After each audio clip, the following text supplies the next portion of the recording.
साफ करना है, इसलिए कि अल्लाह ताला का भेजा हुआ मेहमान आ रहा है।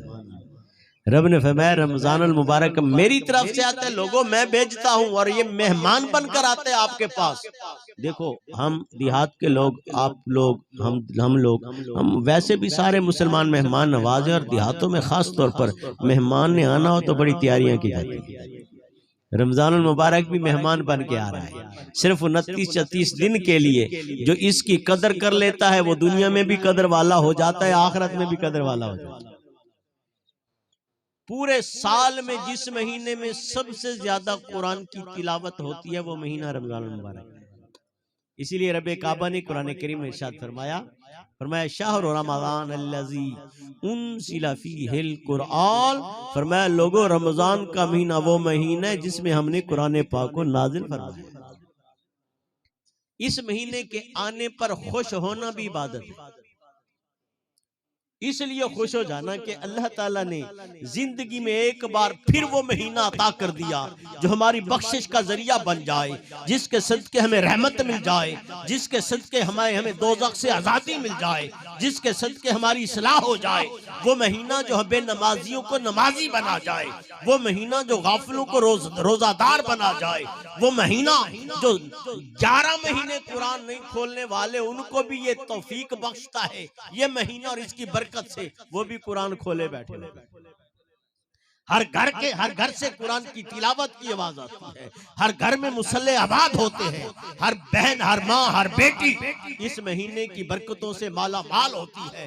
इसलिए जो इस महीने के आने पर खुश हो जाए, मालिक तेरा एहसान है कि जिंदगी में एक बार फिर रमजानुल मुबारक की बाबरकत घड़ियां नसीब फरमाई है। ये खुश हो जाना भी इबादत, इसके सदके भी गुनाह माफ। और खास तौर पर इस महीने का जो एहतमाम करना है, हर रोज कम से कम एक तस्बीह दुरूद पाक की पढ़े। जिस तरह कारी साहब आपको बता रहे थे, दुरूद पाक बहुत बड़ा वजीफा भी है, बहुत बड़ी इबादत भी है। कम से कम एक तस्बीह, वैसे तो ज्यादा पढ़े लेकिन कम से कम एक तस्बीह जरूर पढ़े। एक तस्बीह इस्तिगफार की, अस्तगफिरुल्लाहल अज़ीम अल्लज़ी ला इलाहा इल्ला हुवल हय्युल क़य्यूम व अतूबु इलैह। इतना नहीं आता इतना पढ़ लें, अस्तगफिरुल्लाह रब्बी मिन कुल्लि ज़ंबिन व अतूबु। ये भी नहीं आता इतना ही पढ़ लें, अस्तगफिरुल्लाह। इसका मतलब है मौला मैं माफी मांगता हूँ मुझे माफ कर दे, या अल्लाह मैं माफी मांगता हूँ मुझे माफ कर दे।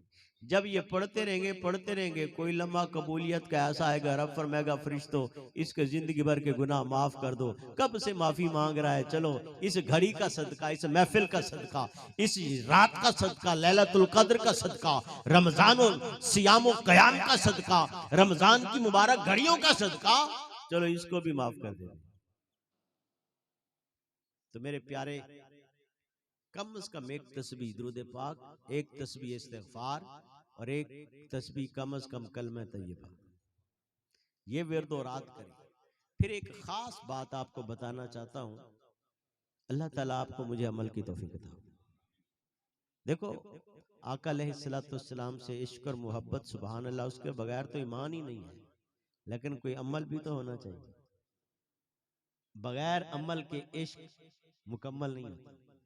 किसी से भी पूछ लें, इश्क करने वाले आका अलैहिस्सलाम की तालीमात पर भी अमल करते हैं।